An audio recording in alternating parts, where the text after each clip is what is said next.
It definitely was a life or death situation. Generally speaking, people only had surgeries when they really had to. I don't really see many records of people getting it for the funsies of it. I know this is so tangential to what we usually discuss on this channel, but I was doing some research for, I promise, an entirely relevant subject when I came across this text from 1911 on, it's literally called Beauty Culture, with the chapter titled Plastic Surgery, and proceeded to have an absolute fit over the descriptions of some of these procedures because some of them are so eerily similar to some of the procedures that we still do today.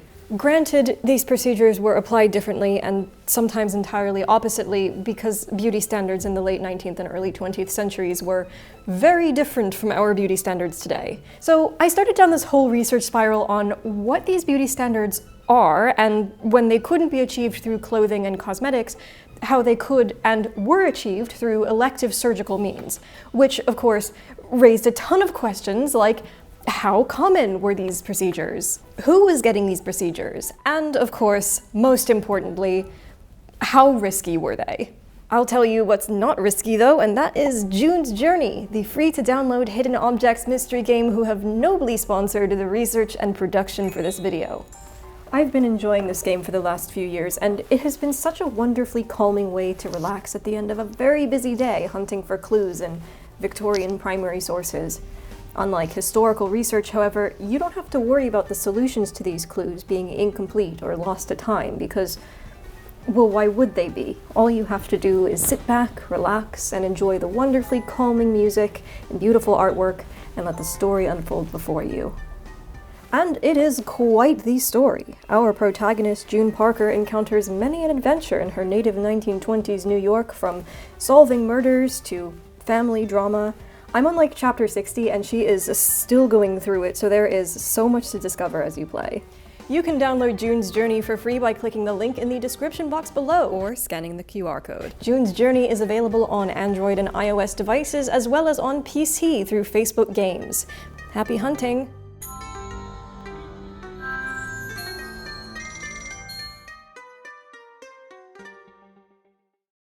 First, we need to differentiate reconstructive plastic surgery from cosmetic plastic surgery, because I feel like it is fairly well known at this point that reconstructive surgery has been around for a few hundred years at this point, primarily for reconstructing damage sustained through illness or physical trauma. These are not elective surgeries, and the results of these often weren't aiming to adhere to any sort of beauty ideal. Cosmetic surgeries, on the other hand, are voluntary procedures which aim to alter existing features into a new desired appearance, whether to adhere to a general beauty standard or one that is desired by the patient. We often think of historical plastic surgery sitting exclusively in the reconstructive realm. Why, after all, would anyone voluntarily undergo a surgical procedure in times when surgery was inherently more risky? But part of why I was particularly amazed in finding this chapter was that this specifically states its cosmetic intention. And even more amazingly, when we look at the context, it's situated in a book on cosmetics that's aimed specifically at a middle to working class population. But in attempting to gain some further clarity on who exactly was undergoing these procedures, I had a feeling I was embarking on a bit of a fruitless journey, since the Victorian and Edwardian periods were super into natural beauty and were already squeamish about the obvious wearing of temporary cosmetics.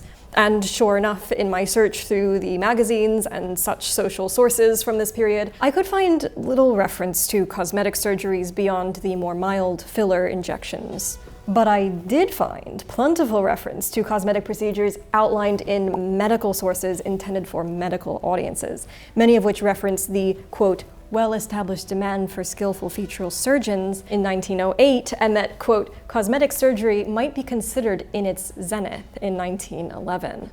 This one 1908 source does outline in great detail all the various procedures that the US-based surgeon Charles Miller regularly administers in his own practice.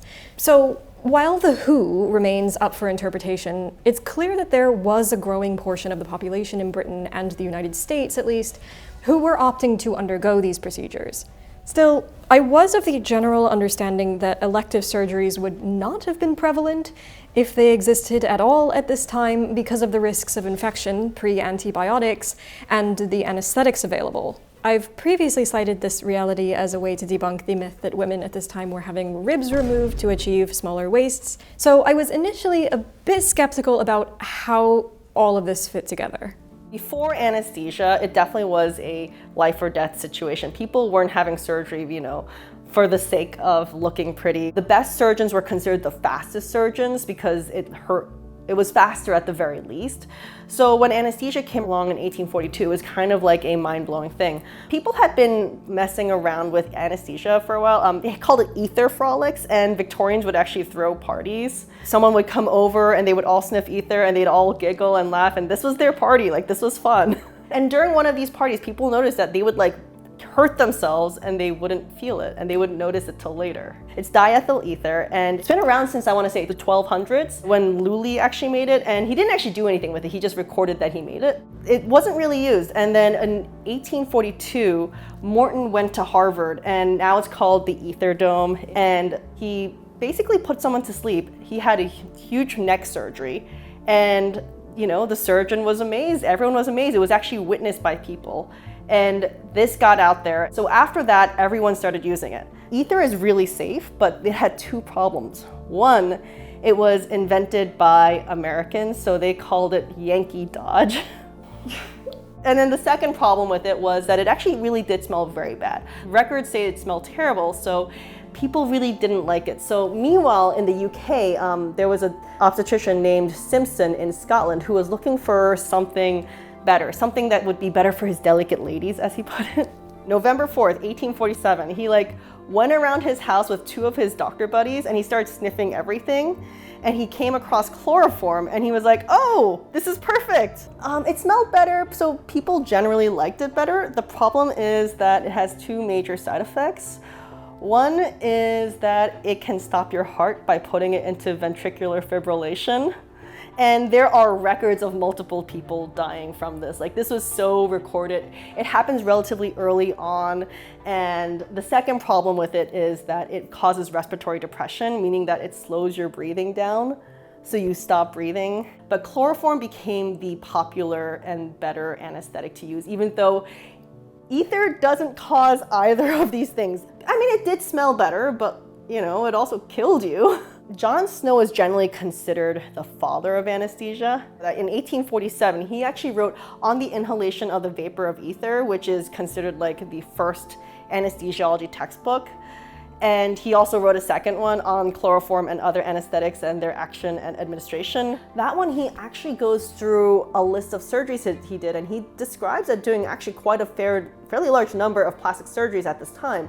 In the US, they had a lot of nuns that would give anesthesia, and I love this idea of these nuns who were so good at their trade. These were the first anesthetists. And in the UK, chloroform required a lot more babysitting because the dosage was so important to not stopping your heart.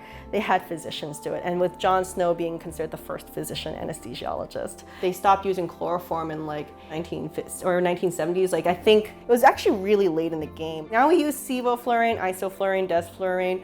We also use a lot of IV anesthetics, which obviously were not really a thing back then, but they preferred chloroform because it was British. Wow, that's wild.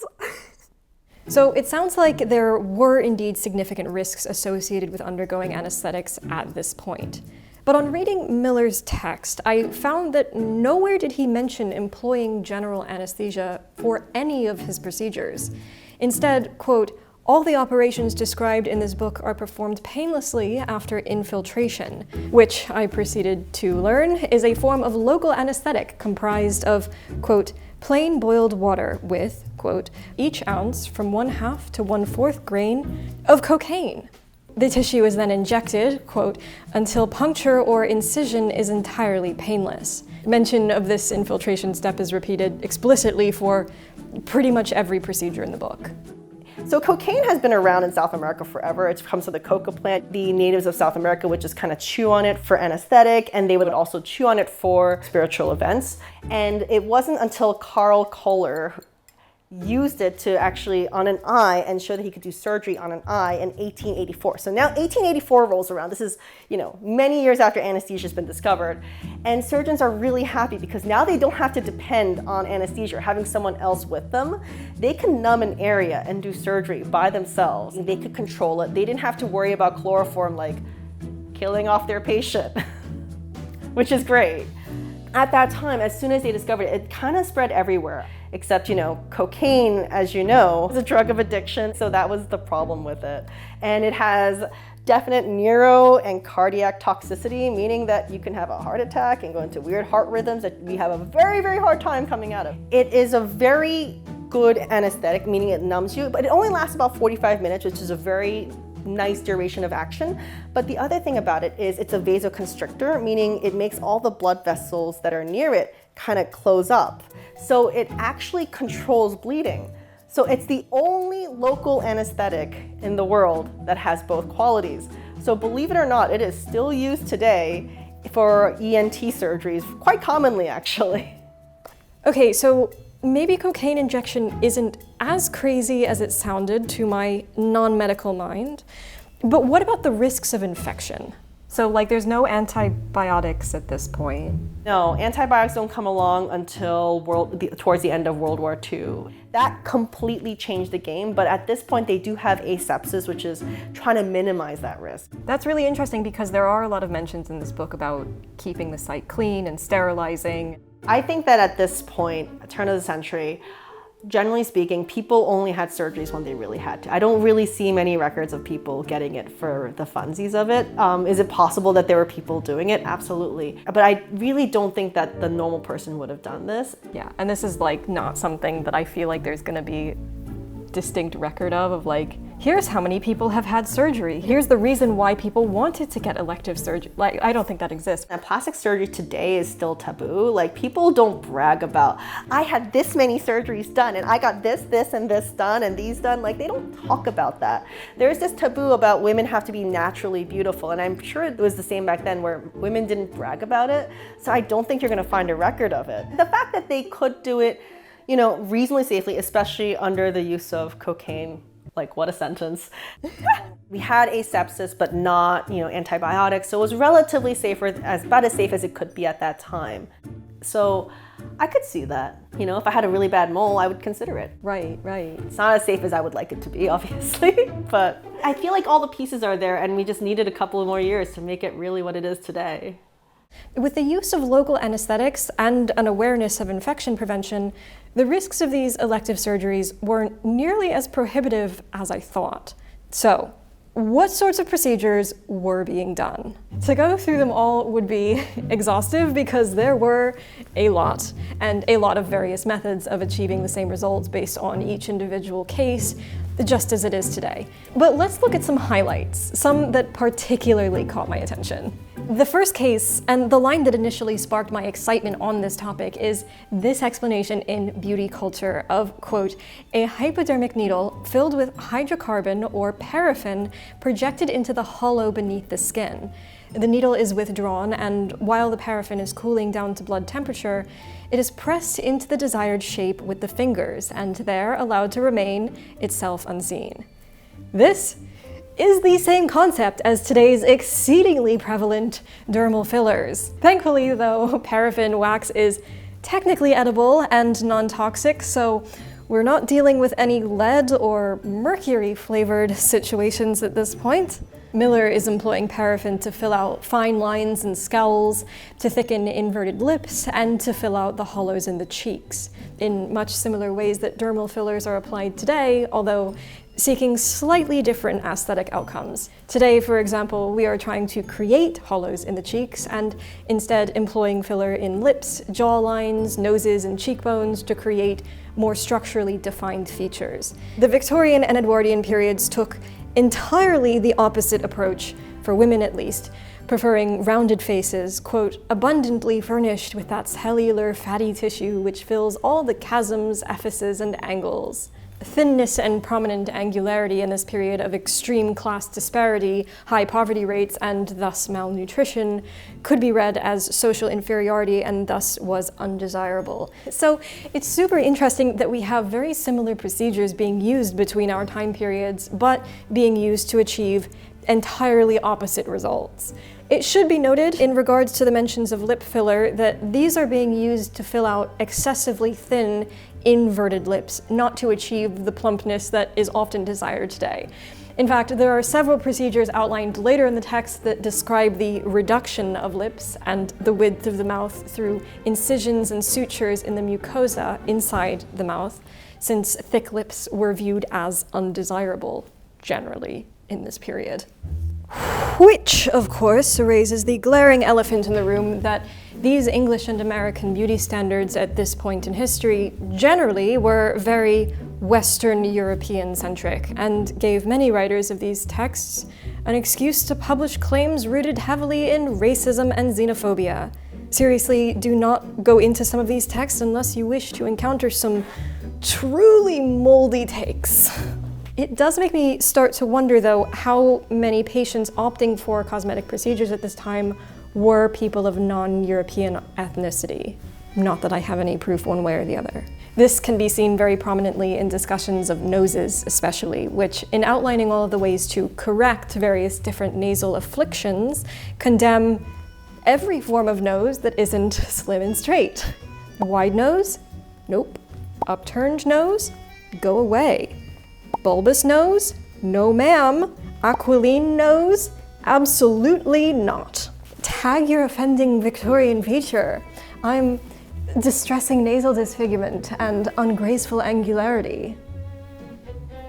So the ever-popular nose job was also very much a thing at this time period, with aforementioned filler options for the upturned nose, or more invasive surgical procedures to alter the tips of noses by making an incision at the base of the nose and turning up the skin to cut away any unwanted material.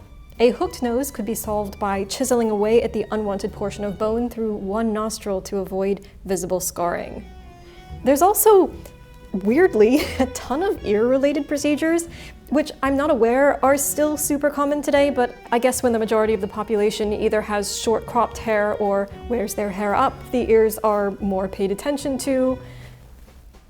Everything from reducing the size to pinning back outstanding ears, shortening earlobes, enlarging earlobes with filler injections, of course, and detaching a connected earlobe, which for some reason, Miller insists, mars the appearance of the ear because it so often increases the resemblance of the human ear to that of the lower animal. So, sure.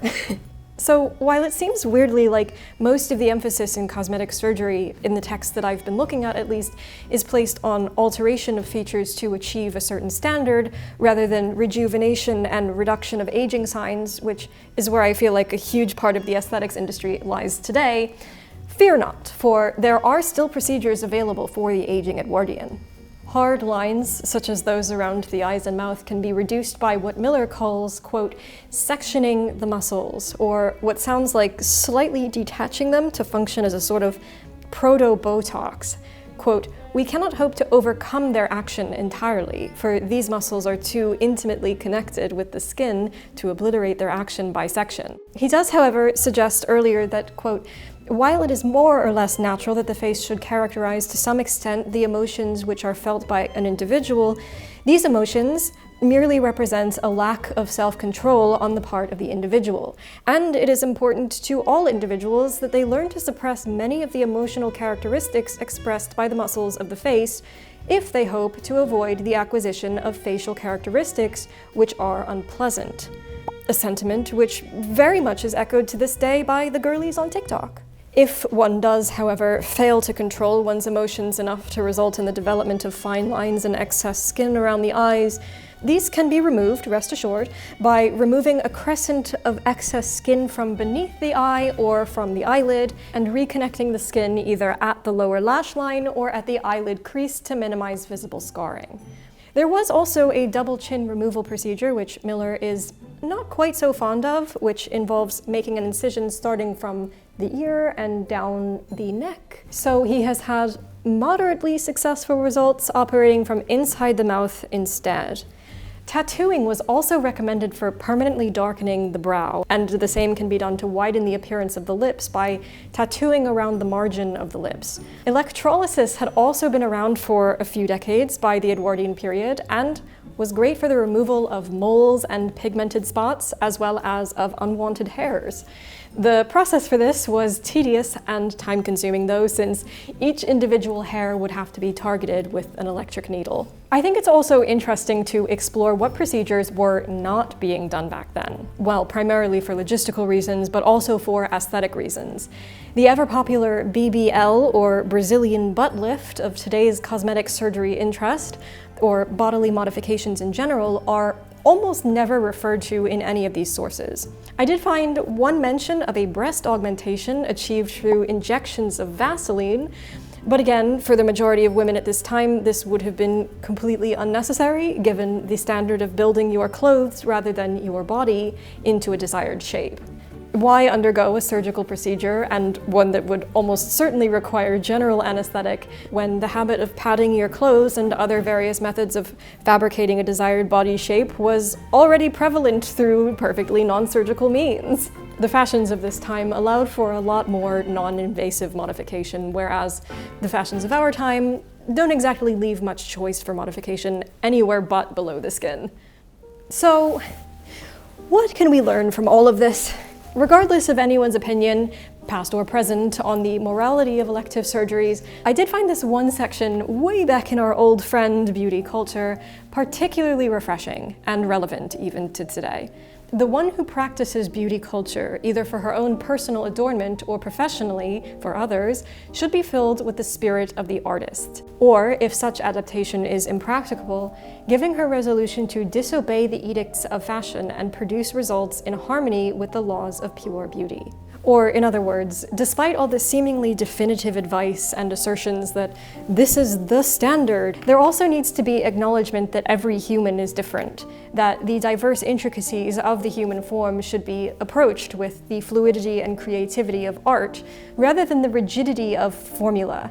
And I think as long as beauty standards exist in any society, in any time period, this is hugely valuable advice to keep in mind. And it does prove that despite the rigid standards that we might be fed today, or that we might see recorded historically, there are always going to be many facets to the perception of beauty, that it can't be contained in a singular standard formula for the entirety of time. Humans have always been humans. Sentient meatbags, just doing our best to make our meatbags slightly nicer to live in for as long as we're here. Thanks for joining me on this wild diversion through what I at least thought to be a fascinating subject. Don't forget to download June's Journey by visiting the link in the description box below, and I shall see you anon for some more historical adventures.